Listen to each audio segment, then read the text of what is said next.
Good morning, Gary. Hey Gary Kurt, Smith. good morning. How are Good you? morning, good morning. Yeah, Gary Smith. In somewhere in a different spot than where I am. I'm still on my way. I'm making my way back to from Slovakia piece by piece. And you did not. You were not in Slovakia, and you are now in Spain, right? I'm in Spain, Madrid. It's Skydive Madrid. It's south. It's about, I think, 35 minutes drive from Madrid, south. And you are working there, of course. You know, you're working all the time. So you are working with the Qatar delegation. Yes, I went, unfortunately, through the Slovakian meet. The last 2 days I was in Qatar arranging everything, and then we traveled here with the Qatar junior teams. And funny enough, Spain is the eight-way. Jeremy with the eight-way will be in Seville. And I think the Tigers will go to Barcelona, to Ampuria. So we'll have all the FS people all in Spain, but on different drop zones. All three in different places. And the canopy formation are in Évora, Portugal, right now. And I believe one group will also go to Seville. So I think most of the Qatar competitors will be either Spain or Portugal in this next month. Well, we spoke with Kirk Yes. before at the last preview that we made for the NSL news. We discussed with Kirk the run up to the Indoor World Championship, and now we know the results. It's over. You weren't there, but you were following it, of course, intensively as Kirk did from Paraclete. Kirk is he went straight back. They are training eight-way now. So Gina Billings, who competed with XPG4 in Slovakia, she also had to rush back for the eight-way training. So he's not available now. I don't know if the training is over now. I guess we'll try to hook up with him again at some point and see. Yeah. It would be nice to do the aftermath, but let's do some kind of evaluation, aftermath, and analysis of Slovakia anyway, because again, you followed for many reasons. You were probably you were probably very interested in the Qatar Tigers, but also every, Hayabusa, you've trained almost everybody there, coached almost everybody there. So let's do it anyway. Let's look at it. Let's take a quick look here at the results, which everybody knows by now, of course. But yeah, excuse me. Yeah, I think in the four-way open, between Kirk and I, we knew that Arizona Airspeed would be out on top, and they showed it. There was no doubt that they were not necessarily ahead from the start, but they were comfortable, and they were never in trouble. And I think anyone who was a betting man would have put money on them. It would have been a very safe bet. As opposed to the female category. The female category was the one where only in the beginning I would have bet on NFTO and I would have lost money. So they would have to analyze that, and we can talk a little bit about it. I haven't spoken to any of them specific. I've had messages in and out, but nothing about how the feeling or the debrief or whatever it was. But Kirk was very, I remember him saying that the US girls had trained hard and they were looking good. And I think with the draw, we were all expecting that they could do 30, all the girls. And I think they could have. If you look at Arizona Airspeed, only did a 32 average, or 32.3. So let's give them 32 and a half, where before they'd done nearly 35. They did 34 something exactly a year ago in Charleroi. So for sure, the draw was a little bit slower in that sense. So I think with the female team, it was just one of those that they were all up there at that level, and it was the one that made the least mistakes went through. Yeah, and I remember that in the preview in our conversation with Kirk, I had to change the power rankings because you agreed that NFTO was actually kind of the top contender. Yes. Kirk said XPG4 has trained hard, and that's why they became you know, a contender for the second place with France. I mean, very strong. But now it turns out that it was a little upset, I guess. You could almost call it, because NFTO weren't even really that close. You know, they ended up, what is it, 7 points? No, Yeah, 7 points yeah, behind France.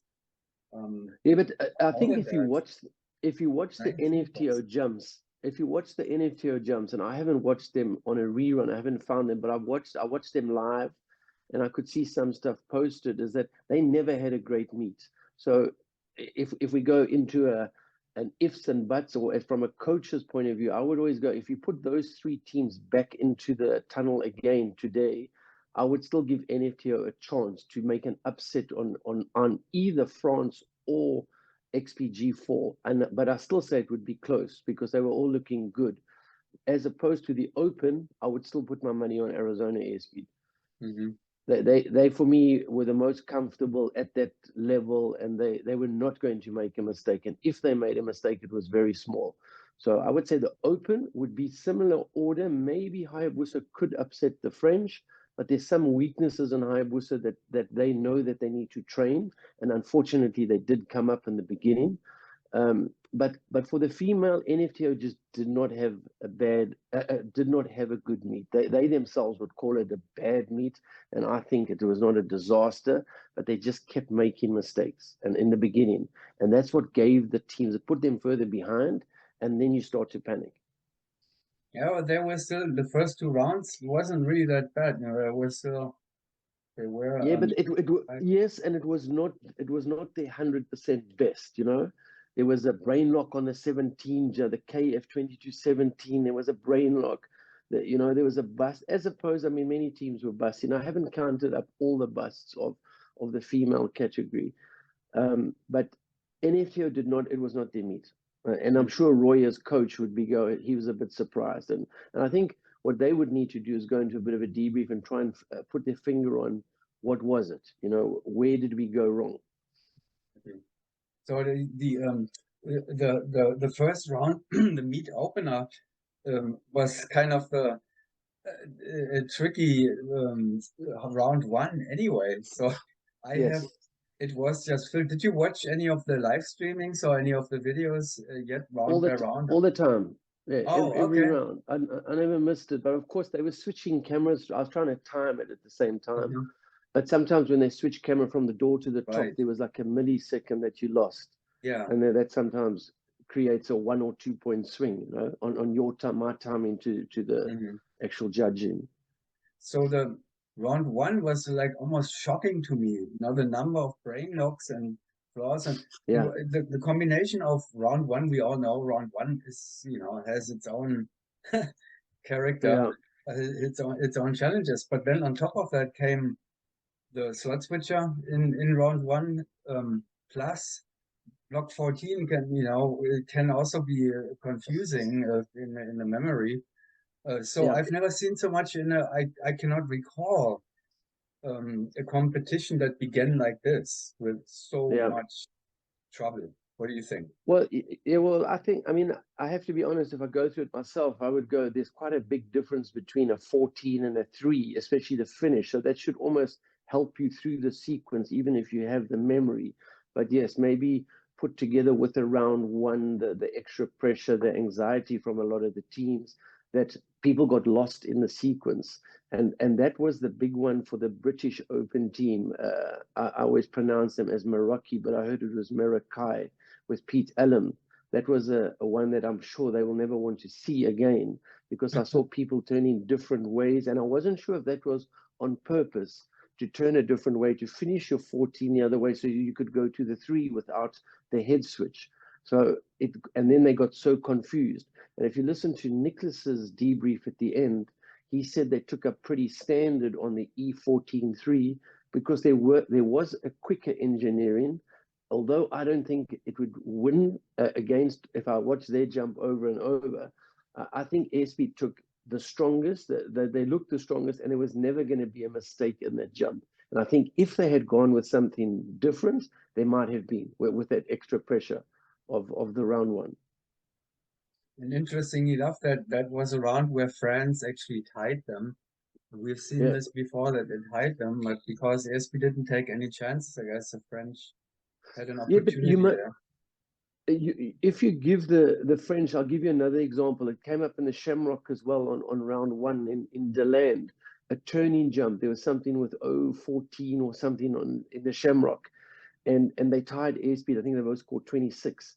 If you give the French a certain jump, they will tie airspeed. There's no doubt. You can look through it, and even Hayabusa on some jumps, they can tie airspeed. They can tie the French, but over 10 Same thing, rounds, round one here at the Shamrock, right?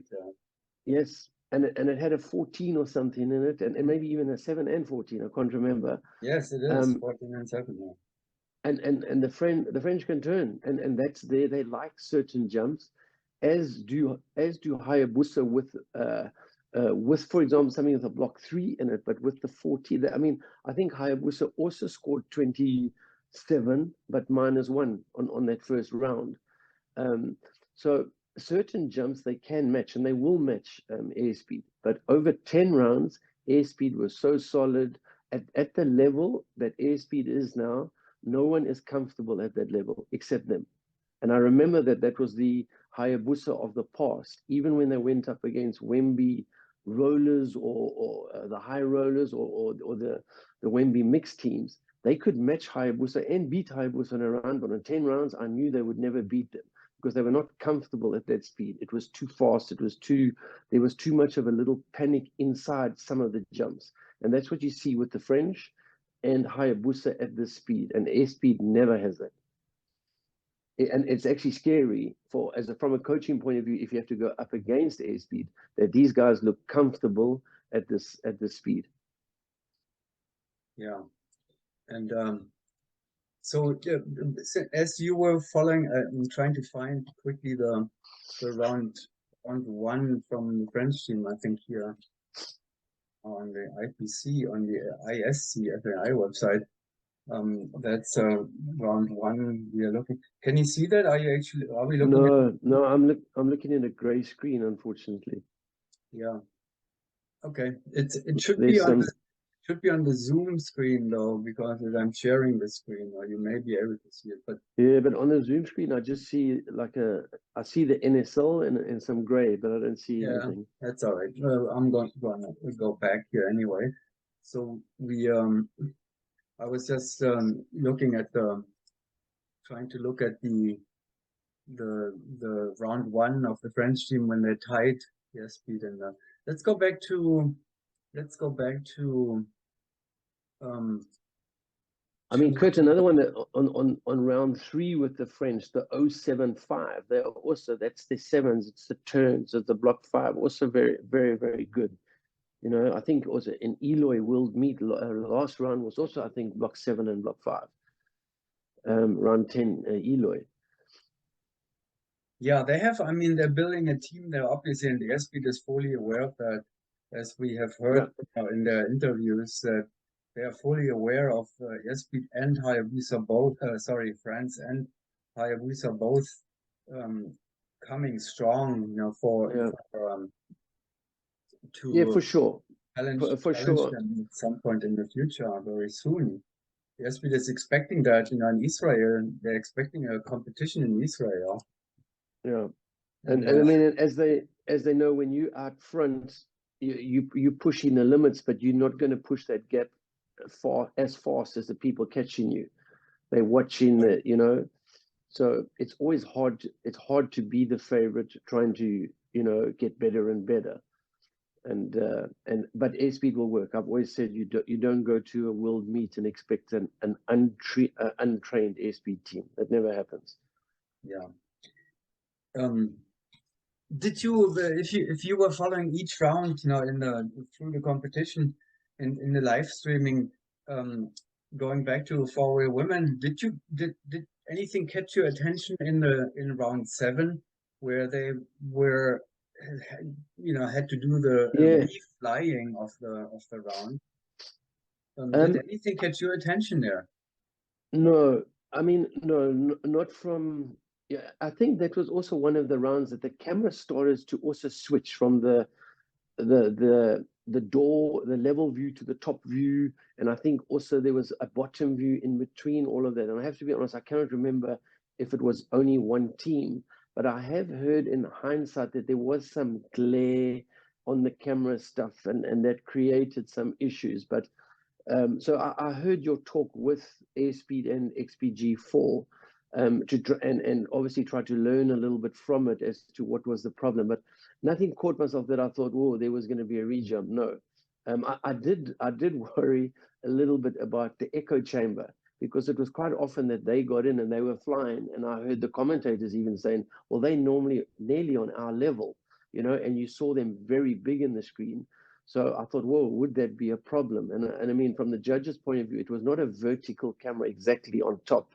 It's on the side. So eventually there must come a point where they can't see all the grips. So I know that was an issue after the meet with the talk with all the competitors and judges, I would say, at the official meeting after the competition.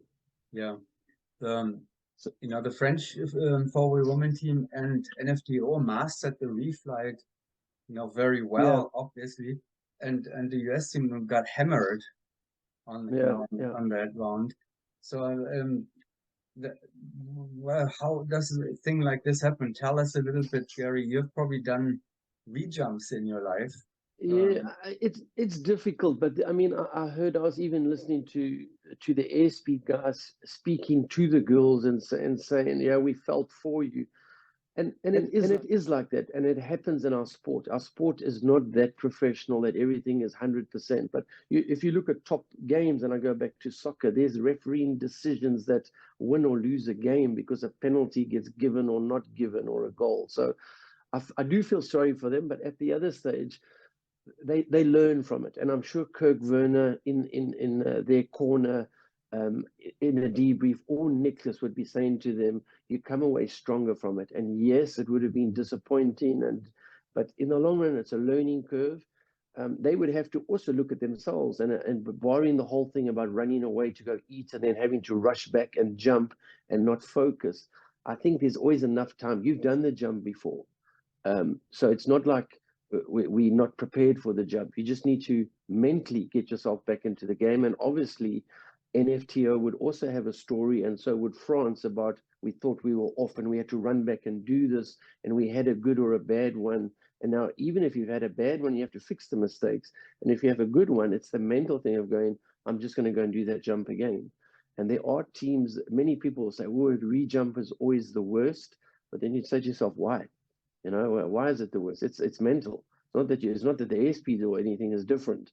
It's exactly the same. You just need to mentally put yourself back in and be as hungry. So I feel sorry for them. I have to be honest, I watched their jump, the first one, and I did see one or two, what I would say, busts on it, as much as I saw. So I always thought, well, there is a problem. But Chris and the airspeed guys were watching it. I don't know if it was live or on the screen, and they thought they scored more. So I can't go against that one. I can't go against it, but it happens. And as will somebody else say, I mean, NFTO, the engineering on round 5, they would also go back and say, well, that was not the best engineering that they chose, So it's one of those that you make mistakes, but you should learn from them. Yeah. Okay, so let's go to I mean, we see that Hayabusa, you've worked, Hayabusa real well.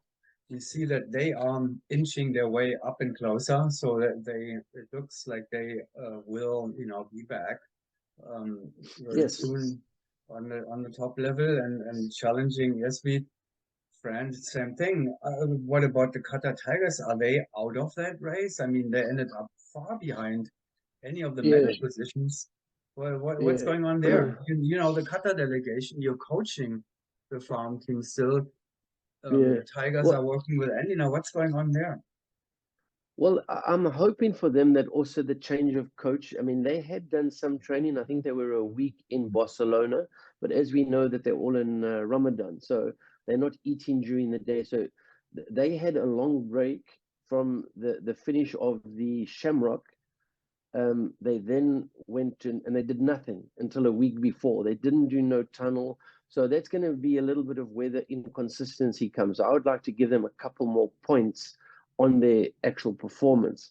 So to bet on their side, to give them a bit of a defense from the Shamrock until 1 week before, they did not fly.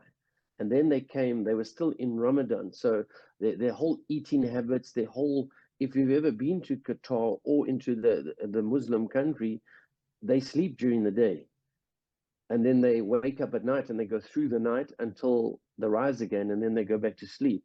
So for them to come out to Barcelona with Andy, train for a week, and then go to the meets, for sure their rhythm would have been a bit out, and also there would have been a lack of training. And Andy had to fit it all into a squeezed week. So let's say it's 5 or 6 days. It's easier, like Hayabusa would train 2 or 3 days and then take a week break, and then 2 or 3 days and take a week break. And then you're more energy. But to do it all in 1 week before, I felt for them. It was not their greatest performance. There was some speed. Some of their stuff looked good and fast.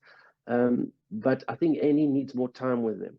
So, and also, of course, they've come from me to Andy. And I don't think there's a big difference, but Andy knows what he has to work on with them. And they need to try and listen to him and put in all the stops on the finish of the blocks. There's just too much roughness in there. But I just think, in fairness to them, they were not prepared for this meet. Yeah, the Ramadan, I thought, I suspected that this had a serious impact on the performance there. They were in good spirits, and Yeah. the good thing is also they didn't seem to take it too serious. I did not notice Yeah. like frustration or anything like this. It seemed like they were still in good spirits, Yeah. even though they had nothing to do with the medal positions Yeah. anymore. Well, yeah. Well, that's good to hear. It's good to hear. And I must be honest, I watched them, of course, and I even took a photo of them about before they were climbing and standing there, and I sent it to them on the WhatsApp, just to give them a little bit of support. But every time they came out the tunnel and the video switched to their faces, I could see smiles here and there. So that Yeah. was a good thing. Yes. But yes, if we go back to it, they've got work to do because those top 3 teams are pushing each other. Airspeed knows that they're going to get pushed. Although in Airspeed's defense, and I know Nicholas is not going to agree with me, I think the level that they're at, yes, the other teams will get there, but will Hayabusa, with Neil's experience or lack of experience at this speed, will they be able to match them right now? And I'm going to say no. It's going to take Neil a while to be comfortable at that level. And Hayabusa knows it. I've watched them train. I went 2 days to Charleroi just to go and see how they were doing before the meet, because I was not going to be at the meet. And they're good, and Neil has improved, and they've cut the gap from 45 points to 19 points, but the gap was almost there after 5 rounds. They closed in the last half of the meet. It could have doubled again, and then I would have had my whole prediction wrong. So I'm very happy they had a strong finish, but they've cut that gap. But to cut that last bit might take another year and a half. Mhm. Yeah, and airspeed is not Because going to stop. SC's going to no, and as the old Hayabusa, they got comfortable at that speed, and even when they pushed it a little bit, they were comfortable at pushing it. But no one's going to get to that. And when you do get to it, even the French, they can go that fast, but they've got to be comfortable over, as Kurt said, 350 seconds with all the formations. Oh, airspeed says, it's a year. It's more than a year to Israel, at least, and they say it's a long time. So they are, maybe they're just saying that and they're just preparing themselves Yeah. somehow, but Well, that's what they have. That's what they have to do. And if you were a coach in the airspeed corner, as I had the honor and the luxury of being in the Hayabusa corner, when we knew that even airspeed was rebuilding, you have to train, focus that this team is right behind you. You have to push yourself, otherwise you get complacency. You're complacent, and that's your biggest enemy at where they are now. But complacency. also We have the the quote for today. Complacency is your biggest enemy. yeah. At the top.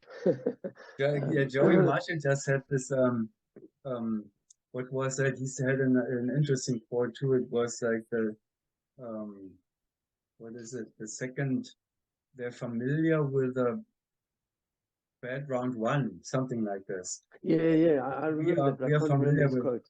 yeah, we have a new Yeah. quote here. Complacency Yeah. is your biggest enemy. Quote But Gary. yeah, I stole it from somebody for sure. I didn't make that one up.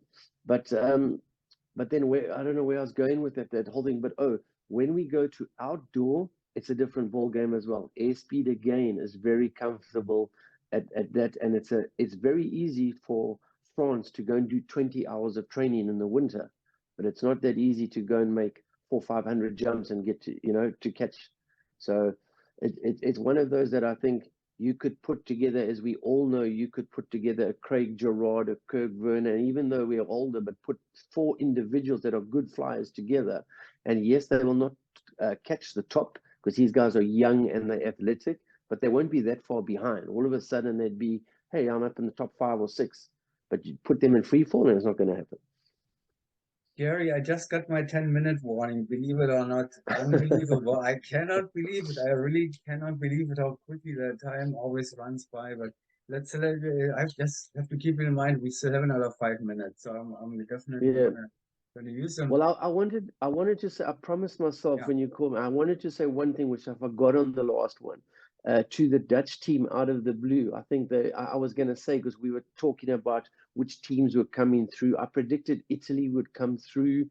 Echo Chamber, we had then, of course, the Germans did fantastic, but out of the blue, the Dutch, I think, had a wonderful meet. Although I know 1 or 2 rounds they were not happy with, but they were great, really, really good. So, my hats off to them. They've been around for a while, and it was time for them to put on a good show. And they really had there was some good flying. So Yeah, also we'll get to compliments that. to I will Dennis. get to that very soon with the NSL news. No, there's more than that. There's also the fit team from Finland. Purple May is Yeah. pretty surprising. Which Also with it. I would have lost money as well on them. So Yeah, not most that I improved. know them. I know the girls in the team more from the pro team. So I knew that they would be good, but I didn't know how much they'd trained, but they looked phenomenal. And the biggest smiles and the biggest crowd. I could hear them from where I Yeah, was in the Netherlands. that's right. Yeah, they had a crowd there. That's very Incredible. true. They Yeah, they were yeah, definitely firing up the chamber there. And you cannot hear that in the chamber, but yeah. No, we heard it outside, even in Holland, I think. well, we see the progress of the big four. I think we see it gradually, piece by piece, inching towards Israel next year. But because yes, Pete said they will be going to Norway, so Yeah, we will have the Shamrock. Then the next outside will be Norway, the World Cup, where probably all 4 teams. I hope the Tigers will also make it there. So yes, for sure. we see them there again. Then we have the Shamrock beginning next year, and then we eventually will. So we Yeah, can follow that kind of gradually. How can anybody get closer to their speed? How yeah. is progression going? So it will be interesting to follow that. Yeah. No, I think it's great. And I think in any 4 of those teams, you can put yourself in any scenario where are you first or Yeah. last. It'll be great because you can see where you're closing or where you need to work. And it comes almost in great intervals in between. It's not like it's one now and then you don't see each other for 8 months. The timing And is really, really good. and I'm glad you mentioned the teams around the top 10 within the top 10 because there is good fighting. That place behind the medal positions is highly valued by now, and even the Yeah. top 10 position is highly valued. Teams are going there and they're looking at those Yeah. positions on the leaderboard. So it's not only about the medal positions. We are beyond that, which is great, and I'm glad you brought that Yeah. up. And I will surely give it, or we will give it more attention at any time because the teams really deserve it. Yeah, I think you definitely have to have a talk with German, the Air Force, the Cubs, the girl Cubs. Was for me not a disappointment, but I thought they would have been closer. But they fell off a little bit. But again, I don't know their training. But between the Air Force, Sweden, Italy, I think really good, and of course Finland, the Papaya, and out of the blue. you know, we're all in there, and then you've just had something with Norway as well on your news. So I think really good. And a disappointment for me, I would have lost money on them, was the British Open, Pete Allen and Meraki. But I know the one girl had shoulder surgery, so I don't know how much that affected their training or something. Yeah. So I'm sure something there was wrong, because I seen them fly and they looked way better than what I saw in the meet. So Yeah, well, we saw them in Charleroi last year, and that was that was a exactly. positive And I saw them experience. at the British Nationals, and they did not have a great meet, but they were better than this. So I'm sure that there's something up there. All right, Gary, I have to, before they're shutting us off, before we can even say goodbye. No, that's No worries, Kurt. Hey, enjoy Berlin, a great city. Thank you. Yeah, yeah. So that's my last station on the way back. It's like the reverse move, Yeah. of the aftermath now back to. And I hate to say it, you're going to the heat of the summer in Florida. Oh, it's coming. It's coming. I hear that already. Yeah, Stay in Europe. Stay in Europe. I'm going to play golf right now with Luke. good for you. Well, say hello to Luke, and I will do. and I wish you successful training camp there with a new Yeah. cutter Yeah. Thank generation. you. So We just need it. We need it. next question. Next time we talk, I'm going to ask you about the junior situation in Qatar. Qatar is one Yeah. of the powerhouses now, so they should Yeah. also begin to train juniors and bring them to the Yeah. future meets. We'll see. Oh, Uh, all right. Gary, thank you very much for taking your You're time very for this. welcome, Kurt. And it Thank you, was man. very interesting, again, as usual, of course. Have a good time in Spain. Yeah, thank you. I look forward to it.